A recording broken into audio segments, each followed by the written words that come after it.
은행권의 대출 중단에 추가 금리 인상까지 예견되고 있지만 가계대출은 좀처럼 줄지 않고 있습니다. 정부는 4분기에 대출을 더 옥죄인다는 입장인데 실수요자의 부담도 그만큼 커질 전망입니다. 보톡스 균주 도용을 둘러싸고 대웅제약과 소송전을 벌였던 메디톡스가 이번에는 휴젤에 대한 특허 소송에 나섭니다. 일단락됐던 국내 제조사 간의 보톡스 분쟁이 재현될 수 있다는 진단입니다. 수소경제 활성화와 탄소 중립 실현을 위한 수소기업 협의체 한국판 수소위원회가 공식 출범했습니다. 현대차와 SK를 비롯한 15개 회원사로 구성된 위원회는 수소경제 확산과 수소산업 경쟁력 강화에 나섭니다. 주식시장에 뛰어드는 MZ세대들이 빠르게 늘고 있습니다. 증권가에선 이들을 고객으로 유치하기 위한 투자 교육 열풍도 이어지고 있습니다. 여러분 안녕하십니까? 뉴스플러스 시작합니다. 잇따른 정부 규제 움직임 속에서도 지난달 가계와 기업 대출이 또다시 폭증했습니다. 규제를 앞둔 풍선 효과로 보이는데 이달부터는 대출 옥죄기가 본격화하면서 실수요자들의 이자 부담을 키울 전망입니다. 보도에 강미선 기자입니다. 8월 농협의 가계대출 중단과 한국은행의 금리 인상에도 가계대출은 6조 2천억 원 늘었습니다.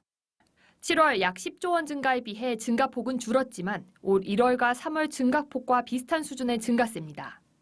가계대출 중 대부분을 차지하는 주택담보대출은 7월보다 1천억 원 정도 줄어드는 데 그쳤습니다. 주로 신용대출을 포함하는 기타 대출이 3조 5천억 원 가까이 줄면서 증가세 둔화를 이끌었습니다. 8월 들어 공모주 청약자금 대출금이 상환됐고 금융당국의 대출 옥죄기 압박이 계속되면서입니다. 가계대출 규제가 강화되다 보니 개인사업자를 포함한 기업대출은 역대 최대 폭으로 늘어났습니다. 하지만 남은 하반기 신용의 주택담보대출 금리 인상은 물론 실수요자 대출인 전세대출조차 정부에서 규제 카드를 꺼내들 수 있는 상황. 마이너스 통장으로 빚을 내 투자해 내 집 마련을 꿈꿨던 무주택자들은 마음이 착잡합니다. 저는 그 이자 낼 돈 이상으로 이제 투자금을 벌어서 이제 이자도 내고 목돈으로도 불리려고 했는데 이자도 많이 내야 되고 투자는 실패했는데 언제 빨리 돈 벌어서 집도 사고 그래야 되나 싶은 생각이 들더라고요. 전문가들은 앞으로 정부가 규제를 더 강화한다면 실수요자 부담과 시장 부작용을 키울 것이라고 우려합니다. 결국 전세자금 대출이 필요한 사람이 대출을 받고 있는 건데 이거 뭔가 필요하지 않은 누군가가 괜히 말하자면 투기하려고 받는 거다라는 식으로 몰아가면 어떻게든 다른 방법을 찾아야 되는 거잖아요. 제1금융권에서만 대출을 받는 게 아니고 그런 식으로 어떻게 보면 이제 사각지대로 빠지는. 금융권의 대출 절벽이 전방위로 퍼지고 있는 가운데 한국은행의 추가 금리 인상 전 대출 막차를 타려는 움직임과 불만의 목소리가 함께 커지고 있는 모양새입니다. 한국경제TV 강미선입니다. 추석 이후 정부가 전세 대출까지 옥죄 가능성이 나오면서 실수요자들이 우려하고 있습니다. 조현석 세종주재기자 화상으로 연결하겠습니다. 조 기자, 그간 전세 대출은 이 실수요 대출로 보고 정부도 손을 대지 않았었는데 규제 가능성이 거론되는 건 뭐 때문입니까? 네, 일단 올 들어 매달 2조 원 이상씩 늘고 있는 전세 대출 증가세가 쉽사리 꺾이지 않고 있습니다. 지난달도 보면 늘어난 주택담보대출 5조 9천억 원 가운데 절반가량인 2조 8천억 원이 전세대출이었습니다. 올 들어 증가율은 주택담보대출이나 신용대출보다도 가파릅니다. 정부는 앞으로도 전세대출이 가계대출 증가세에 견인할 거다 이렇게 판단하고 있는 겁니다. 특히 금융당국은 전세대출 가운데 일부는 실수요가 아닌 투자 목적으로 전용되고 있다 이렇게 의심도 하고 있습니다. 전세대출 받아서 주식 투자나 가상화폐 투자 등 이른바 B2에 나서는 수요가 있다고 보는 겁니다. 그렇다면 규제는 언제쯤 또 어떤 식으로 이루어질 걸로 예상되고 있습니까? 네, 현재 다주택자나 1주택자는 전세대출 못 받거나 한도를 제한받지만 무주택자는 별다른 제한을 받지 않습니다. 때문에 정부가 전세대출 규제 방안을 내놓는다면 결국 무주택자를 타깃으로 하게 될 겁니다. 시장에선 자금 조달 계획서를 받아서 대출 심사를 강화하거나 개인별 총부채 원리금 상환 비율 DSR 40% 규제에 포함시키는 방안 등이 거론되고 있습니다.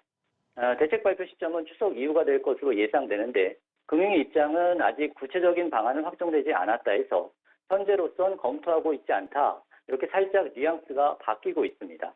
여론 동향을 살피고 있는 것으로 보이는데 좀 더 지켜봐야 될 것 같습니다. 예, 전세 대출 규제, 무주택 서민들 주거난으로 이어질 수 있습니다. 당장 가을에 이사철도 앞두고 있는 상황인데 여기에 대해서 정부는 어떤 입장입니까? 네, 정부는 전세 대출은 무주택자들이 받는 실수 영역이어서 그동안 손대지 않았습니다. 그런데 지금 정부의 행보는 내년 3월 대선을 앞두고 전세 대출까지 세게 조이겠다는 거잖아요. 정치적 부담이 따를 수밖에 없을 텐데 집값을 잡지 못하면 더 큰 걸 이룰 수 있다, 이런 판단이 깔린 걸로 보입니다. 정부는 일단 전세 대출 실수요자들에게 피해가 가지 않도록 지원책도 마련하겠다는 입장입니다. 하지만 그렇다고 해도 대출 규제에서 전세 대출이 예외가 될 수는 없다, 이런 입장 고수하고 있습니다. 홍남기 경제부총리 어제 국회에서 전세 대출을 시중은행 한도에서 예외적으로 운영하면 현장에서 작동되지 않을 것이다. 금융위원장과 상의해 보겠지만 현실적으로 쉽지 않다, 이렇게 부정적 입장을 밝혔습니다. 예, 홍 부총리 발언은 전세 대출 규제가 임박했다라고 시사하는 걸로 들리는데 당초에는 가계 대출 규제를 하더라도 무주택자는 대출을 늘려주겠다고 하지 않았습니까? 네, 정부는 지난 6월에 하반기 경제정책을 발표하면서 서민들의 주거 안정을 위해서 무주택자 대출은 늘려주겠다고 발표했습니다. 무주택자의 LTV 우대폭을 최대 20%포인트로 올리고 소득 기준, 집값 기준도 완화하겠다는 거였습니다. 그런데 석 달 만에 말을 바꿔서 고강도 대출 압박으로 방향을 틀면서 정부가 보호하겠다고 한 무주택자들의 대출 문턱이 크게 높아졌습니다. 이젠 전세 대출까지 옥죄다고 하니까 정부의 서민 주거 안정은 말뿐인 생색내기에 불과했다, 이런 지적에서 자유롭지 못한 상황이 됐습니다. 예, 여기까지 듣도록 하겠습니다. 지금까지 조현석 세종 주재기자였습니다. 잘 들었습니다.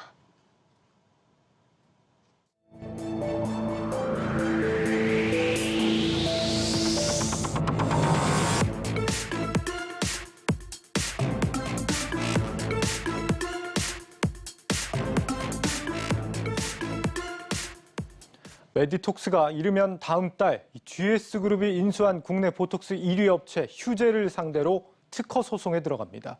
삼성전자와 애플의 특허 소송에서 삼성전자 측을 대리했던 유명 로펌을 선임해 휴젤의 미국 시장 진출에 제동을 걸 전망입니다.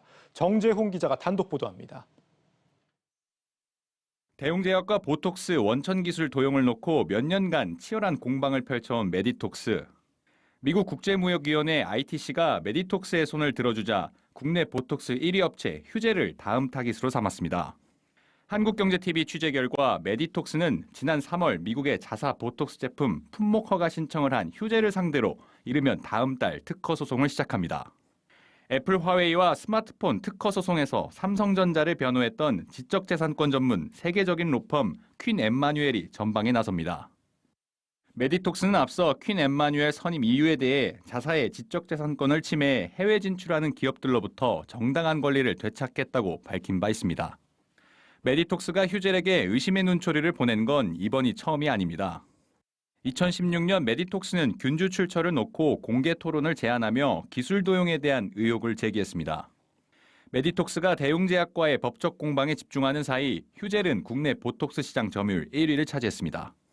특히 GS그룹의 인수로 휴젤의 성장 전망이 더 밝아지자 본격적인 소송으로 시장 지위를 되찾겠다는 의지로 풀이됩니다. 이에 대해 휴젤 측은 보톡스 균주도 공정도 모두 자체 기술이라며 이미 GS 컨소시엄도 해당 리스크를 모두 검토했다고 밝혔습니다. 관련 업계에서는 메디톡스의 휴젤 특허 소송을 예고된 결과로 받아들이며 예의주시하고 있습니다. 대형 로펌을 통한 메디톡스의 대대적인 선전포고에 아예 사업을 철수하는 업체도 나왔습니다. 지난해 보톡스 시장 진출을 공식화했던 오스템 임플란트는 제품 상표 등록까지 마쳤지만 최근 사업 철수를 결정한 것으로 취재 결과 확인됐습니다. 대웅제약에 이어 휴젤을 다음 타깃으로 삼은 메디톡스의 전방위적인 압박이 보톡스 시장의 지각 변동을 불러일으키고 있습니다. 한국경제TV 정재홍입니다. 성장기업부 신동호 기자 나와 있습니다. 신 기자, 이 메디톡스가 첫 소송 타겟을 왜 휴젤로 삼았을까요? 네, 현재 휴젤이 이제 글로벌 시장에 진입을 생각하고 있는데 가장 첫 번째 시장이 바로 미국입니다. 예. 이 약 2조 원이 넘을 것으로 추정되는 미국 보툴리눔 톡신 제재 시장은 오는 2029년까지 연평균 약 10% 정도로 아주 높은 성장세를 유지하고 있는 그런 시장인데요. 예. 유럽과 함께 이제 미국이 전 세계 시장의 70%를 차지하는 데다 단일 국가로는 이제 세계 최대 규모라는 평가를 받고 있습니다. 최근 휴젤이 미국 FDA가 이 자체 보톡스인 레티보에 대한 품목 허가 신청서 심사에 착수한 사실을 확인을 하면서 이제 내년 미국 시장 진출을 마무리 짓는다는 계획인데요. 이 메디톡스의 경우 이제 휴젤보다 앞서서 이제 미국에 진출을 하고 있었는데 네. 당초는 원래 이 미국 최대 톡신 회사죠. 이 엘러건과 함께 이제 기술 수출 계약을 맺고 이제 상업화를 하려고 했었는데 이 좀 전에 이제 공시가 났었는데 엘러건과는 이제 이 계약이 종료가 이제 파기됐다는 공시가 났습니다. 예. 그렇게 됨으로써 이제 메디톡스조차도 이제 미국에서의 이제 시장 진출이 조금 힘들어진 상황이다. 더욱더 이제 어려워진 환경인데 이러한 상황에서 이제 휴젤마저 또 미국 시장에 진출하게 된다면 이제 메디톡스 입장에서는 더욱 상황이 어렵기 때문에 아마 그 타깃을 처음으로 이제 미국 시장에 진출 예정인 이 휴젤을 잡은 걸로 이제 파악이 됩니다. 예, 현재로서 이제 메디톡스의 경쟁자로서는 휴젤이 가장 강력하다 이렇게 본 걸로 보이는데 네. 보톡스 하면 이제 중국 시장도 굉장히 크잖아요. 굳이 이제 미국 시장을 먼저 택한 이유 어떻게 봐야 될까요? 네, 맞습니다. 흔히들 이야기하면 이 중국에서 이제 성형이나 뭐 이런 보톡스가 유명하다는 이야기는 아마 많이 들어보셨을 겁니다. 예. 이 글로벌 톡신 시장이라고 하면은 유럽과 미국 중 미국과 함께 또 가장 큰 시장이 이제 중국이라고 할 수 있는데요. 하지만 이제 최근에 이제 중국 정부가 이 보툴리눔 톡신 등을 포함한 의료 미용업계 이 불법 퇴치 방안을 발표하는 등 단속을 이제 강화하고 있는 상황입니다. 그 일례로 자국민 안전을 위해서 이 보툴리눔 톡신 등 의약품 이 따이궁이라고 하죠. 이 보따리상이라고 하는데 그거를 네. 이제 직접 대대적으로 이제 단속을 실시하는 상황입니다. 이렇게 중국에서 이 환경이 좋지 않은 상황인데요. 지금 먼저 이 중국에는 이미 이 휴젤이 진출해 있는 상황입니다. 일찌감치 중국 보툴리눔 시장에 진출한 휴젤은 이제 현지 중국 법인과 함께 이제 중국 관리 당국과 소통을 강화하고 또 이제 사환제약과 유통 파트너십을 발휘해 안정적인 상황을 유지해 나가고 있는데요. 이에 반해 아직 메디톡스 같은 경우에는 중국에서 이 제품에 대한 품목 허가를 받지 않은 상황입니다. 예. 때문에 이 메디톡스는 현재 이제 3상 임상을 완료하고 보건당국의 허가 승인을 이제 기다리는 상황인데 이 중국에서는 이미 휴젤이 나가 있기 때문에 이 메디톡스가 또 이 중국 정부가 최근에 이제 단속을 강화하고 있는 상황에서 중국에는 나가기가 좀 현실적으로 좀 어려운 상황이다 보니 이 중국보다는 그나마 좀 자신 있는 미국 시장을 먼저 택해서 좀 휴젤을 겨냥하고 있는 거 아니냐 뭐 이런 또 의견도 나오고 있습니다. 그러니까 자신들이 좀 견제를 해서 실질적으로 이득이 될 만한 시장에 대해서 소송을 제기한 것이다 이렇게 이해를 해볼 수 있겠는데. 네, 맞습니다. 앞서 신 기자가 얘기했던 그 방금 전에 공시가 났다는 미국과의 그 메디톡스 간의 계약이 좀 종료된 부분, 그 부분은 그러면 앞으로 메디톡스가 계속 미국 시장에 진출할 여지는 여전히 남아 있는 겁니까? 일단 이 미국에서 이 보톡스 하면 흔히들 이제 보톡스라는 이름이 이제 엘러간에서 만든 이 톡신 제제의 그 제품명이 이제 보톡스라고 정해져 있는데 예. 그만큼 이제 엘러간이 이제 보톡스 시장에서 가장 시장 규모가 크다는 회사라고 할 수 있는데요. 이 메디톡스가 그 엘러간과 이 기술 수출을 통해서 이제 미국에서 이제 상업화를 꾀하고 있었는데 지금 현재 이 엘러간과의 계약 종료가 됨으로써 사실 이 미국 진출이 지금은 좀 확답을 할 수 없는 상황이라고 말씀드릴 수 있을 것 같은데요. 그래도 현재 이제 메디톡스가 워낙 옛날부터 지금 미국 진출을 위해서 꾸준히 노력을 하고 있기 때문에 아무래도 좀 미국 진출에는 좀 더 신경을 쓰고 있지 않냐 뭐 이런 상황이지만 지금 현재 지금 공시가 엘러간과의 계약 종료가 났다 보니까 지금 메디톡스 입장에서도 지금 어떻게 확답을 할 수 없는 상황이다. 뭐 이렇게 말씀드릴 수 있을 것 같습니다. 그러니까 왜 하필 지금 시점에서 이제 휴젤의 소송을 한 것이냐 이런 부분도 좀 궁금한데 지금 뭐 대웅제약과의 소송 이후에 5년 정도는 뭐 다른 기업에 대한 어떤 소송이나 이런 게 없었던 걸로 보이고 그것도 이제 최근에 이제 유명 로펌을 통해서 네. 처음으로 건 소송이 이번이란 말이죠. 네. 그렇다면은 이 시점에서 소송을 추진한 배경 뭐라고 할 수 있을까요? 사실 아직 국내 소송은 남아 있지만 그 대웅제약과의 소송이 기나긴 소송이 이제 올해 이제 ITC에 이제 일단 메디톡스 쪽에 이제 승기를 들어줌으로써 어느 정도 일단락이 됐고요. 뭐 물론 국내 소송은 아까 남아 있다고 말씀드렸지만 일단 가장 큰 소송 리스크를 덜었다는 게 가장 큰 이유일 것 같고요. 이제 메디톡스가 그걸 계기로 올해를 좀 제도약의 원년의 해로 삼았습니다. 또 지난 2분기 실적을 보면 지난 2019년 3분기 이후에 7분기 만에 흑자 전환에 이제 성공을 했고요. 예. 또 주요 제품들의 국가 출하가 승인이 되면서 그동안 막혀있던 수출이 다시 가능해졌고요. 또 다양한 파이프라인들의 성과가 가시화되고 또 화장품이라든지 이런 사업 다각화를 통해 진출했던 사업들이 좀 가시화되면서 이 메디톡스 입장에서는 올해를 좀 제도약의 원년을 삼았단 말이죠. 그렇게 됨으로써 이제 지적재산권을 좀 더 강화함으로써 이제 메디톡스가 재정비를 하고 한 단계 도약한다는 의미에서 아마 이번에 이제 세계적인 로펌을 선임을 하고 좀 지적재산권을 강화하는 게 아니냐, 뭐 좀 이런 의견이 나오고 있습니다. 메디톡스 내부적으로도 좀 모멘텀이 필요한 상황이다 이런 거죠. 네. 앞으로 이제 휴젤에 이어서 다른 기업들도 소송전의 어떤 대상이 될 수 있다 이런 예상들도 나오는데 어떻게 전망이 되고 있습니까?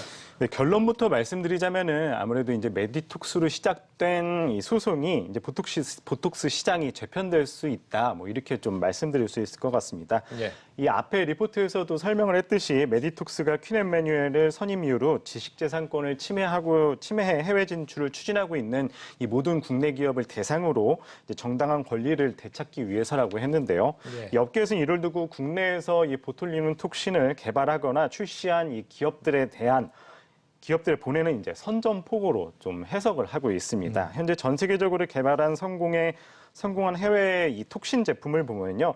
이 방금 전에 말씀드린 미국 엘러간의 보톡스, 또 독일 멀츠의 제오민, 프랑스 입센의 디스포트, 중국 난주연구소의 이제 BTXA 이렇게 총 4가지라고 볼 수 있는데요. 상업화에 성공한 게 이제 이 보톨리눔 균주 기원을 보면은요. 또 2개로 압축된다고 말씀드릴 수 있을 것 같습니다. 예. 이 보톡스와 제오민이 이 미국 위스콘신대에서 이 유래를 했고, 입센과 멀츠는 또 이 미국 균주은행에서 이제 기원을 했는데요. 현재 이제 국내에서는 메디톡스가 이 미국 위스콘신 대학에서 보관 중인 균주를 분양받아서 이제 국내에서 상용화에 성공을 했습니다. 예. 그렇기 때문에 이제 메디톡스 입장에서는 자기네 같은 경우에는 이제 미국에서 이제 직접 분양을 받아서 상용화에 성공을 했지만 뭐 다른 업체들 같은 경우에는 뭐 자체적으로 개발을 했다거나 아니면은 뭐 좀 이런 식으로 이제 이야기를 하고 있는 기업들이 많기 때문에 메디톡스 입장에서는 불명확한. 그렇죠. 예. 균주 출처가 이제 불분명하다. 뭐 이렇게 주장을 하고 있습니다. 예. 그래서 이제 해당 기업들은 대부분 이제 자체적으로 균주를 발견했다고 이제 주장을 하고 있지만요. 당초 이제 메디톡스가 과거서부터 이제 이 톡신을 개발한 기업들을 상대로 이 균주 출처를 좀 확인을 하기 위해서 유전자 서열 정보 공개를 이제 촉구를 했지만 예. 뭐 이에 응답한 기업도 있고 뭐 아직은 뭐 응답을 안 한 기업도 있고 그냥 단지 그냥 자체 개발을 했다. 뭐 이렇게 설명을 하는 기업도 있기 때문에 이 메디톡스 입장에서는 좀 더 이 자신의 이제 보톡스가 좀 더 우열하다는 걸 좀 증명하기 위해서 이렇게 좀 소송을 진행하고 있는 것 같고요. 예. 이 메디톡스가 어느 기업을 상대로 소송을 진행하겠다고는 아직 밝히지는 않은 상황입니다. 그렇기 때문에 업계에서는 이제 대응 방안을 말하기는 이제 어렵다면서도 앞으로 전개되는 상황은 이제 예의주시하겠다. 좀 이렇게 이야기하고 있는 상황입니다. 앞으로 관련해서 여러 번 소송이 이어질 수도 있겠다 이런 생각이 네. 듭니다. 네, 성장기업부 신동우 기자였습니다. 수고했습니다.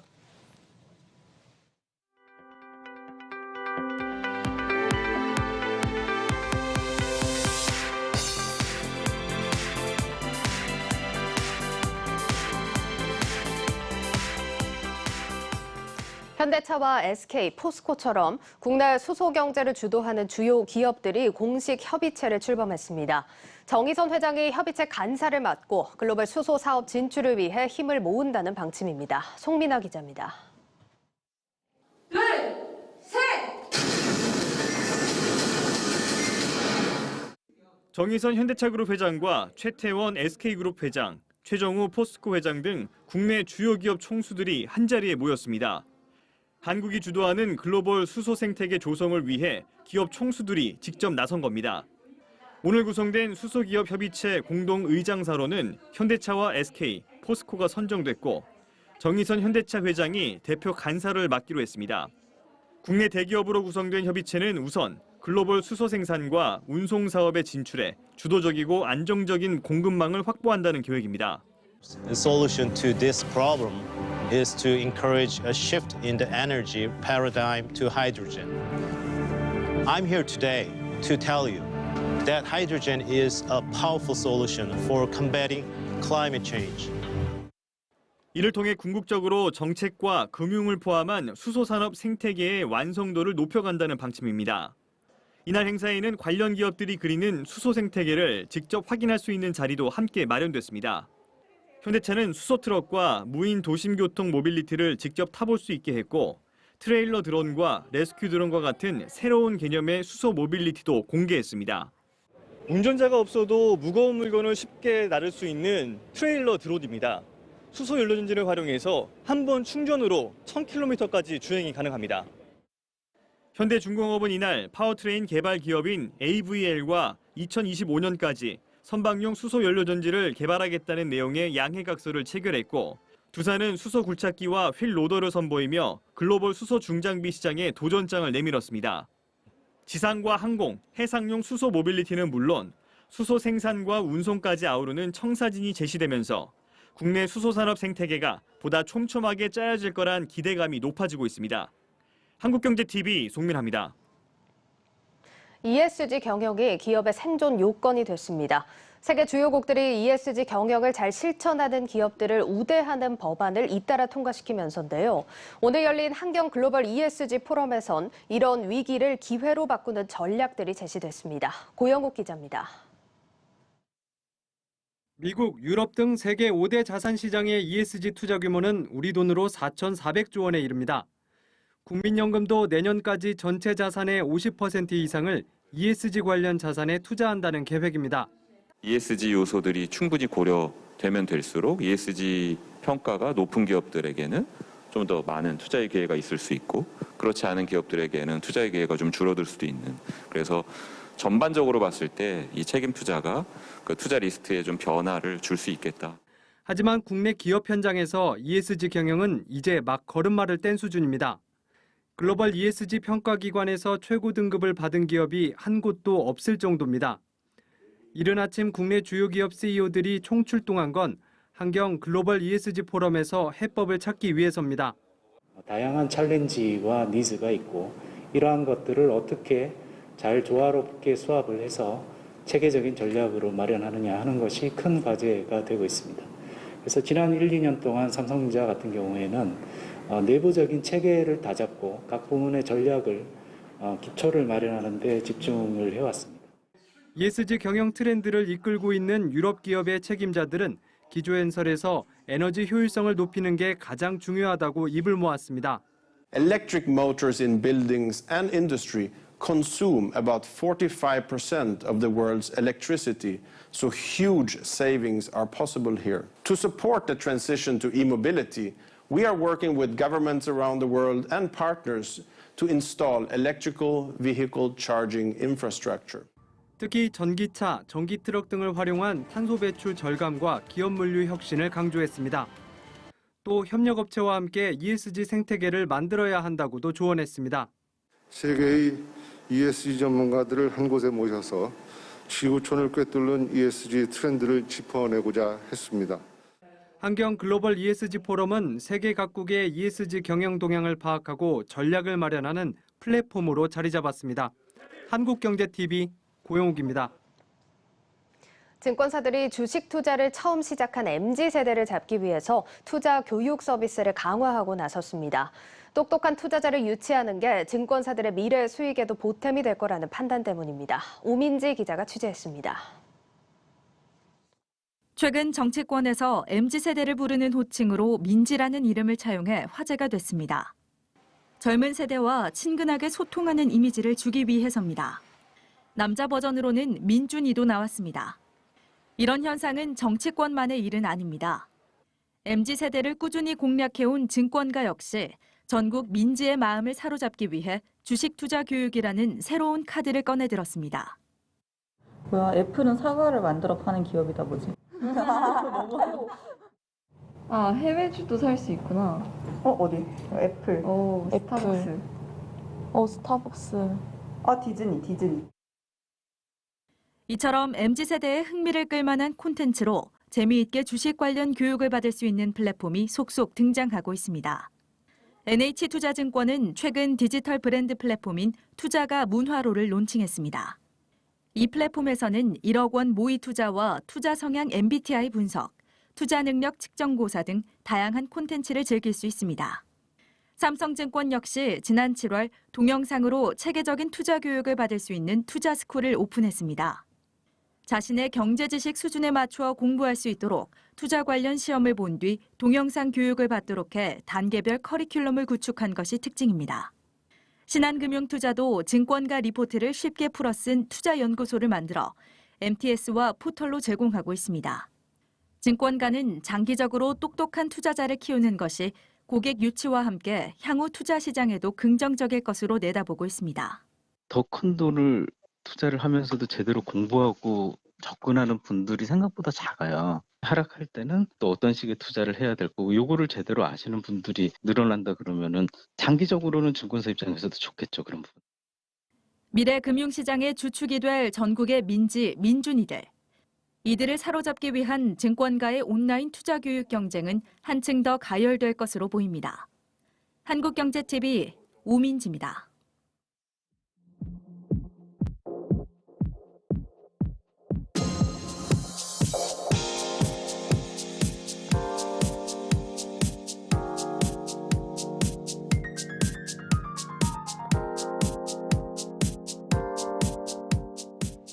정부가 오는 11월부터 주택 청약 제도를 대폭 손질하기로 했습니다. 그동안 사각지대에 있던 수요자들이 혜택을 보게 됐는데 부동산부 홍원표 기자와 함께 알아보겠습니다. 홍 기자, 이번 개편안의 핵심 뭐라고 할 수 있습니까? 네, 일단 가장 큰 내용은 특별공급에도 추첨제가 도입이 된다는 건데요. 기존의 특별공급은 가점제로 주로 진행이 됐습니다. 네. 신혼부부 특별공급은 소득 기준을 충족하면서 자녀 수가 많아야 당첨 가능성이 높았고 또 생애 최초 공급은 혼인 중이거나 또 자녀가 있는 사람에게 이제 지원의 기회를 줬었는데요. 예. 이 때문에 이제 결혼하지 않은 청년 1인 가구 또 결혼을 했지만 아직 자녀를 갖지 않았다 아니면 앞으로 가질 계획이 없다 이런 딩크족 같은 경우는 우리는 왜 해당 사항이 없냐 이런 이제 불만들이 터져 나왔습니다. 그래서 이번에 이제 이런 청약제도 개편을 통해서 특별공급 물량 중에 30%는 추첨제로 진행을 하기로 했습니다. 예. 분야별로 살펴볼 텐데요. 일단 표를 한번 보실까요? 네, 생애 최초 공급 같은 경우는 이제 1인 가구가 처음으로 들어가고요. 그리고 무자녀인 경우에도 신청이 가능해집니다. 그리고 신혼부부 특공에는 자녀 수와 관계없이 추첨할 때 이제 뽑기로 했고요. 또 자녀 수가 기존에는 자녀 수가 같으면 예를 들어서 자녀가 2명이면 네. 3년 이내 2명을 낳은 부부가 가점이 높고 또 그 다음에 5년 이내, 7년 이내 이런 경우에 이제 가점이 높은 이런 식이었는데 자녀를 낳은 경우가 그렇죠. 예. 네. 근데 요즘은 이제 아이를 적게 낳기도 하고 안 낳는 부부들이 많다 보니까 이런 이제 제도를 변경을 한 것으로 보이고요. 네. 또 소득 기준도 굉장히 완화를 해줬습니다. 현재 소득 기준은 이제 월 평균 도시 근로자의 160%인 경우 그 이내에만 신청 자격이 있었는데 예. 이 특별공급 추첨제 물량에는 이 소득 기준을 폐지를 해줬습니다. 그래서 맞벌이 부부 같은 경우에 억대 연봉을 갖고 있더라도 추첨제 물량에는 이제 신청을 할 수 있게 됐습니다. 예. 왜냐하면 이게 이제 집값이 너무 오르다 보니까 대기업 연봉을 가지고도 이걸 모아도 이제 집을 살 수 없는 그런 지경이 됐기 때문에 이런 개편을 한 것으로 보입니다. 그러니까 억대 연봉을 부부가 벌어도 사실 집이 비싸서 집을 못 사는데 이 소득 기준이라는 게 도대체 왜 존재하냐 이런 지적들이 그렇죠. 있었습니다. 추첨제로 이런 부분들을 개선을 한다는 건데 그렇다면 궁금한 게 이번 개편이 그렇다면 과연 이 주택 시장이나 청약 시장에 어떤 변화가 있을 걸로 예상이 되고 있죠? 일단은 청약을 포기했던 사람들이 이제 매수 시장에서 청약 시장으로 일부 들어올 수는 있습니다. 네. 1인 가구 같은 경우는 아예 기회가 없었는데 기회가 생겼고 또 자녀가 없는 사람들은 이제 당첨의 가능성이 굉장히 높아졌기 때문이죠. 일단 이 부분에 대해서는 전문가의 의견을 먼저 들어보시겠습니다. 예. 연끌 대신 청약으로 넘어가는 수요는 사회 초년생들이 많을 가능성이 높습니다. 미혼에 부양가족도 없는 사람들은 애초부터 청약 자격이 없는 경우가 많기 때문에 추첨 물량이 생긴다면 일단 넣어볼 가능성이 높습니다. 네, 일단 이렇게 사각지대에 있던 사람에게 기회가 생긴 점 분명히 의미가 있습니다. 예. 다만 이번에 이제 개편된 특별공급 물량은 전체 이제 일반 공급 물량의 30% 수준이고 그 중에 30%를 추첨하겠다는 거기 때문에 네. 산술적으로는 한 9% 정도 될 텐데 그렇기 때문에 여전히 경쟁이 굉장히 치열한 상황이고요. 또 이 다자녀 가구나 기존에 이 특별공급에 신청했던 사람들 중에 떨어진 사람들, 탈락자를 포함해서 추첨을 하기 때문에 뭐 경쟁이 굉장히 치열할 것으로 예상이 됩니다. 그래서 뭐 당장 뭐 주택 시장에 영향을 주기는 쉽지 않을 거고 기존의 주택 매수가 뭐 돈이 많아서 가능한 사람들은 청약을 넣으면서 같이 시도를 할 것으로 보이고요. 예. 뭐 이번 개편은 아예 자격이 없었던 사람에게 자격을 줬기 때문에 정말 운 좋은 소수가 발생하는 그런 제도라고 보시면 되고요. 최근 몇 년간 급격한 이런 주택 가격 상승은 뭐 이런 근무적인 시장의 문제를 해결할 수 없는 대책이기 때문에 이런 문제들은 계속 이어질 것으로 보입니다. 그러니까 청약 경쟁은 더 치열해지겠지만 그렇다고 주택 매수 수요를 진정시키기에는 조금 역부족일 거다 이런 진단입니다.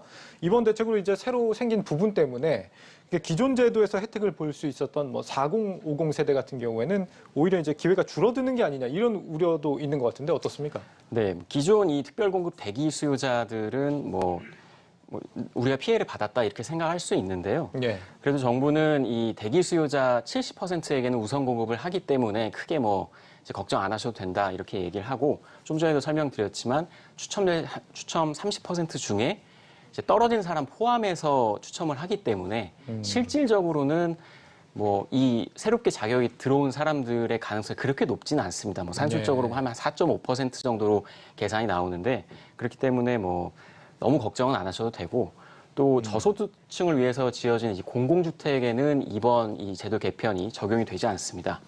또 4050 세대 뭐 역차별이 아니냐 뭐 이런 이야기들이 나오고 있는데 이번 개편안은 신혼부부나 생애 최초에만 해당이 되기 때문에 뭐 장기간 무주택을 유지한 이런 가점이 높은 분들에게는 특별히 이제 피해가 가지 않을 것으로 보입니다. 지금 홍 기자가 좀 취재를 해본 바에 따르면 1인 가구에 대한 어쨌거나 진입이 이번에 새롭게 됐단 말이죠. 이번 제도로. 이런 제도에 대해서 어떻게 좀 평가들이 나오고 있습니까? 일단은 뭐 자격이 전혀 없었던 사람에게 뭐 지원할 수 있는 자격을 줬다는 점은 굉장히 뭐 긍정적으로 평가를 해야 할 것 같습니다. 뭐 물론 이게 뭐 실제 당첨 가능성이 얼마인지 이거를 뭐 논하는 건 사실 뭐 너무 지나친 해석일 수 있지만 그래도 아예 뭐 기회가 없었던 것보다는 희망을 품을 수 있게 됐고 내 집 마련의 꿈을 조금이라도 이제 꿀 수 있게 됐기 때문에 이런 건 좀 긍정적이라고 평가하고 있습니다. 마지막으로 이 무주택 실수요자들 그렇다면 이 청약 시장이 바뀌었는데 앞으로 11월부터 바뀌는데 어떻게 대응을 하는 게 좋을지 혹시 홍 기자가 좀 제안을 해줄 게 있습니까? 일단은 뭐 무주택 실수요자 같은 경우는 뭐 너무 청약만을 기대하기에는 지금 뭐 시장이 계속 오르고 있고 뭐 정부가 온갖 대책을 내놓고 있지만 이걸 뭐 잡을 수가 없는 상황까지 왔거든요. 뭐 워낙 공급이 부족하고 3기 신도시의 본격적인 입주는 빨라야 5년에서 거의 한 10년 가까이 걸리기 때문에 너무 먼 미래를 보고 이제 대기하는 거는 좀 바람직하지 않다. 전문가들은 그렇게 시장에서 이야기를 하고 있습니다. 필요하면 가능한 수단을 동원해서 매수하는 것도 청약이 아니더라도 방법이 될 수 있다. 이런 얘기였습니다. 부동산부 홍원표 기자였습니다. 수고했습니다.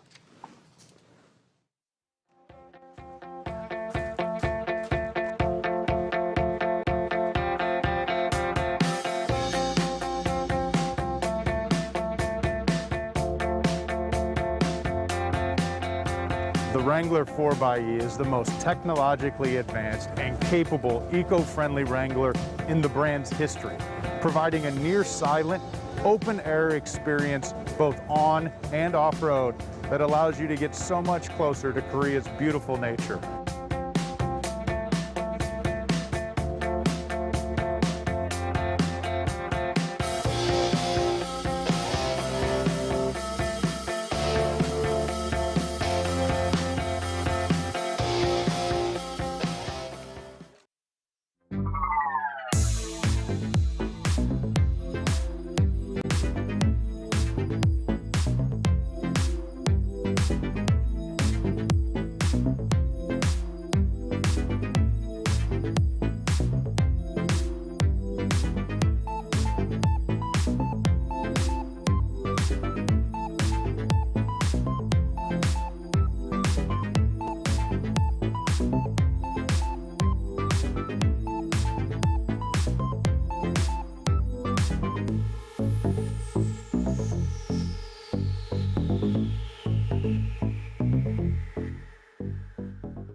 네, 수요일 증권가 이슈 살펴보는 여의도 레이더 시간입니다.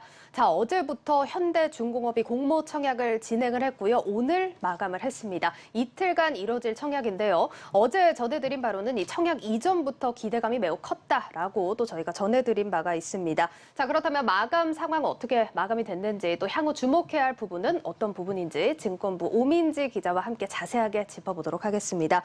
오 기자 어서 오세요. 안녕하세요. 예, 저희가 최종 결과 계속 기다렸는데 나왔습니까? 방금 전에 가집계 결과가 나왔습니다. 예. 네, 최근부터는 또 이제 중복 청약이 금지가 되면서요. 예. 이 부분을 좀 추리는데 시간이 좀 걸리는데요. 가집계 결과를 한번 보면요. 첫날 경쟁률 40대 1이었잖아요. 예. 오늘 최종 경쟁률은 405.50대 1로 나왔습니다. 405대 1로 네. 발표가 됐습니까? 거의 어제와 10배 정도 그렇네요. 넘은 수준이 됐는데요. 예. 최종 경쟁률로 한번 보면요. 288대 1을 기록했던 SKIT, 또 카카오뱅크는 183대 1을 기록했었는데요. 이보다 훨씬 더 상회하는 수준이었습니다. 예, 거의 2배가 넘는 경쟁률을 더 기록하면서 마무리가 된 현대중공업입니다. 자, 증거금이 얼마나 몰렸냐. 저희가 청약 이제 첫날에도 무려 1시간 만에 1조가 넘었다. 이런 기사를 제가 어제 봤는데 마감은 어떻게 됐습니까? 네, 오늘 최종 집계된 증거금으로 보면 56조 원이 몰렸습니다. 예. 이 증거금만으로 보면 카카오뱅크가 58조 원이 나왔는데요. 이 SKIT가 기록했던 역대급 증거금인 81조 원에는 훨씬 못 미치지만 그래도 굉장히 상당한 증거금이 몰렸다. 이렇게 볼 수 있겠습니다. 예, 알겠습니다. 자, 일단 카뱅과 SKIT랑 좀 비교할 만큼 이렇게 인기가 있는 현대중공업의 청약 오늘 드디어 마무리가 됐습니다. 자, 일단 공모주 청약 이렇게 다 마무리가 된 상황이고요. 이제부터 중요한 게 이제 상장 후의 흐름일 겁니다. 자, 어떨까요? 좀 어떻게 흘러갈까요? 네, 일단 조선업계 시장 전반에 대한 전망은요. 앞서서 또 박혜린 기자가 어제 짚어주셨으니까요. 오늘은 좀 다른 관점에서 예측을 해보려고 합니다. 바로 기관의 수요 예측 경쟁률인데요. 지난 2일과 3일에 현대중공업의 기관 수요 예측이 진행됐습니다. 예. 이 수요 예측 결과 무려 1,836대 1의 경쟁률을 보였습니다. 코스피 상장사 중에서 역대 2위의 결과였죠. 예, 맞습니다. 어제도 이 소식이 전해지면서 상장 이전부터 좀 인기가 있었다 이런 결론이 좀 났는데요. 앞서 이제 진행했던 기관 수요 예측 결과를 바탕으로 이제 상장 이후의 흐름을 좀 점쳐볼 수 있다 이렇게 좀 해석을 해도 될까요? 네, 맞습니다. 먼저 상장한 기업들 중에서 현대중공업처럼 높은 기관 수요 예측 경쟁률을 보여줬던 종목들이 주가 흐름이 어땠는지 한번 보면요. 이번 현대중공업의 주가도 어떨지 점쳐볼 수 있을 것 같습니다. 먼저 표를 보시면 코스피 상장사 중에서 기관의 수요 예측이 높았던 상위 5개 종목 이렇습니다. SKIT가 경쟁률 1,883대 1로 가장 높았고요. 예. 아주스틸이 1,777대 1.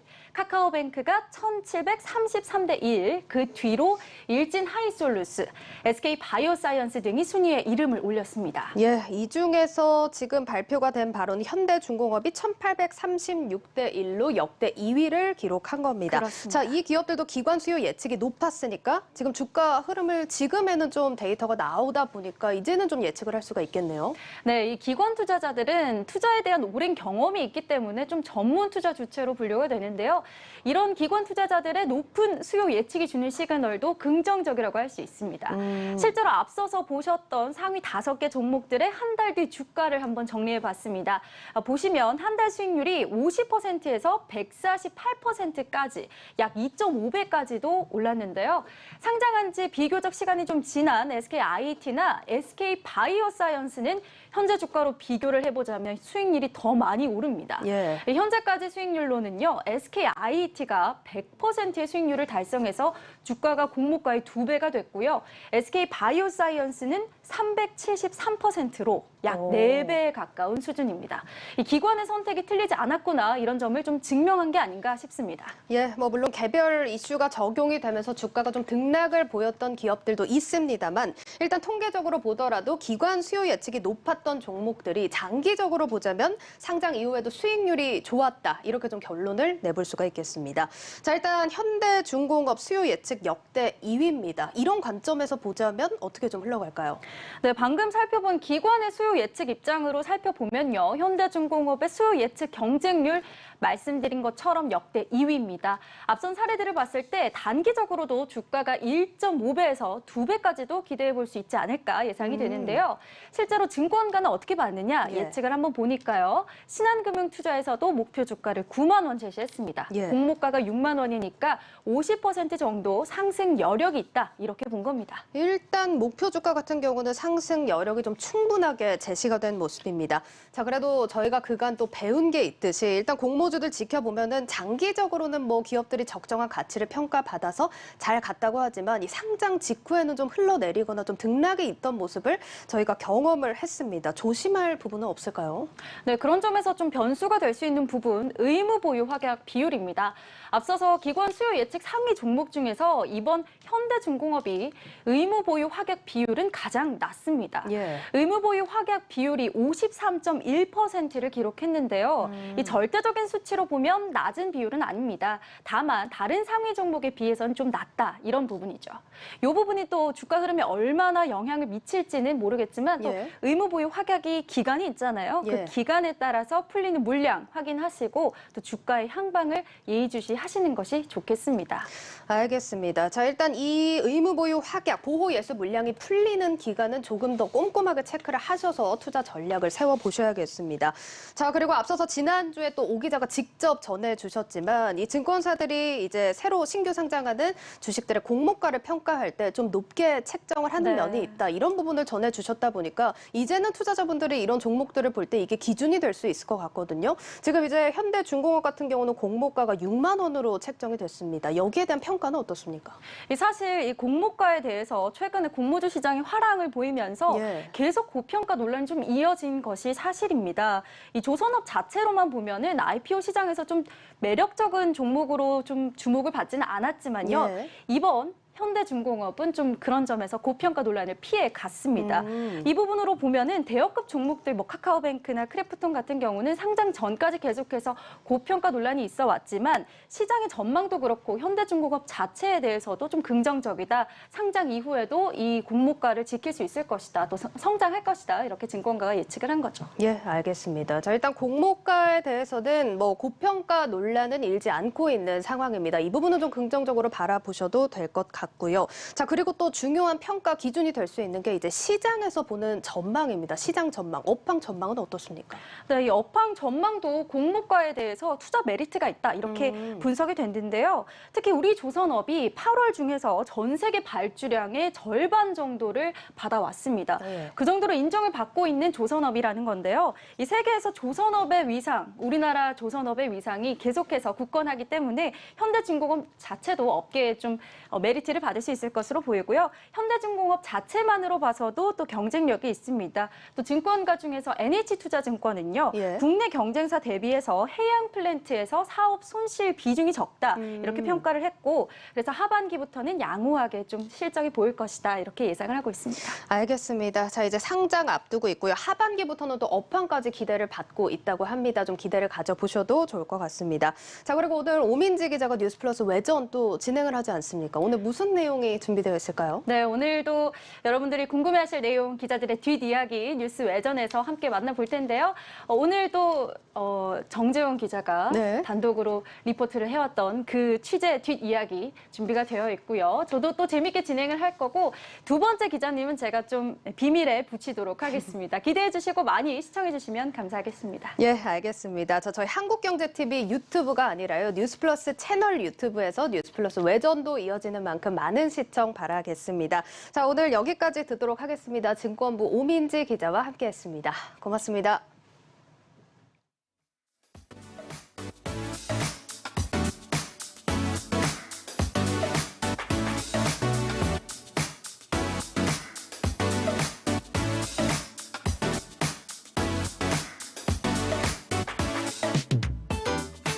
코로나19로 장기 침체됐던 화훼농가와 농산물 농가들이 이 장터를 통해서 판로를 개척하고 그것을 통해서 또 시민들이 심신의 위로를 받는 장점들이 있습니다.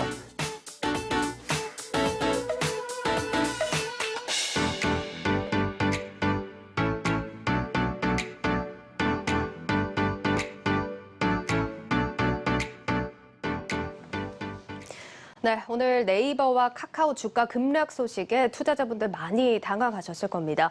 오늘 두 회사의 기업 가치 무려 12조 원 넘게 증발했습니다. 맞습니다. 가장 큰 원인은 금융당국 규제 쇼크였습니다. 이 당국이 네이버 파이낸셜과 카카오페이에서 제공하고 있는 이 다양한 회사들의 금융 상품들에 대해서 금소법을 위반하는 행위라고 유권 해석을 내렸기 때문입니다. 이들 기업이 이런 상품들을 소개하는 영업 행위가 광고가 아니라 일종의 이 중개 행위라는 게 당국의 판단입니다. 이들 업체는 상품을 소개하는 대신 판매업자들로부터 계약 건수나 이 금액의 일정 비율을 수수료로 취득하고 있는데 단순히 광고라고 볼 수 있느냐는 겁니다. 이 소비자들 역시 해당 상품을 계약할 때 그 해당 플랫폼과 계약하는 것으로 오인하기 쉽다, 이런 지적입니다. 예, 이에 따라 오는 25일부터 카카오페이나 토스, 또 네이버 파이낸셜 같은 금융 플랫폼에서 금융 상품을 비교 추천해서 소비자 맞춤형 금융 서비스를 제공하려면 금융당국에 등록을 해야 합니다. 또 이들 기업이 신용카드나 보험, 상품을 연계해 판매하는 것은 불법으로 간주됩니다. 여당도 규제를 예고하고 나섰는데 현재 국회에는 네이버와 카카오의 불공정 거래 행위를 금지하는 법안이 무려 7개나 계류된 상태입니다. 다만 그럼에도 불구하고 증권가에서는 지금의 조정은 과하다는 반응입니다. 네이버나 카카오가 이 광고처럼 보이는 부분의 주체를 명확하게 밝히고 중개라는 점을 이용자들에게 인지시키기만 하면 얼마든지 사업을 계속할 수 있기 때문인데요. 이뿐만 아니라 이들 업체들이 이미 금소법 개정에 따라서 개편 작업도 진행을 하고 있기 때문에 지나친 우려라는 시각도 나오고 있습니다. 정말 우려되는 대목은 정치권의 움직임입니다. 우리 정치권에서 내놓는 규제들이 합리적인 선에서 마련될 것이라는 시장의 신뢰가 없기 때문인데 투자자들 또한 유권자라는 점 잘 염두에 둔 입법 활동을 기대하겠습니다. 뉴스플러스 모두 마치겠습니다. 여러분 고맙습니다.